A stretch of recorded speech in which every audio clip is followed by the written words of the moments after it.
Hello friends வணக்கம். Welcome back to my channel.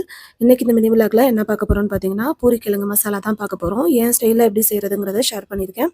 பிடிச்சிருந்தா try பண்ணி பார்த்துட்டு எப்படி இருந்துச்சுன்னு சொல்லுங்க. ஒரு பேன்ல 2 டேபிள் ஸ்பூன் எண்ணெய் ஊத்திக்கிறேன். பட்டை, கிராம்பு, பிரிஞ்சி பூ, பிரிஞ்சி இலை எல்லாத்தையும் சேர்த்து நல்லா வதக்கிக்கோங்க. ஒரே ஒரு பூண்டு பல்லு மட்டும் தோலோட தட்டி போட்டு சேர்த்து வதக்கியிருக்கேன். அதோட 2 பெரிய வெங்காயம் நீல வாக்குல கட் பண்ணி சேர்த்துக்கிறேன். வதங்குறதுக்காக 1/2 டேபிள் ஸ்பூன் உப்பு சேர்த்துக்கிறேன். 2 பழுத்த தக்காளி, 4 பச்சை மிளகாய் காரத்துக்காக அதையும் சேர்த்து நல்லா வதக்கிடுங்க. 2 நிமிஷம் நல்லா வதங்கினதுக்கு அப்புறம் 2 டேபிள் ஸ்பூன் கடலை மாவு, 1/2 டேபிள் ஸ்பூன் சோம்பு தூள், 1 டம்ளர் தண்ணியில நல்லா மிக்ஸ் பண்ணிக்கோங்க.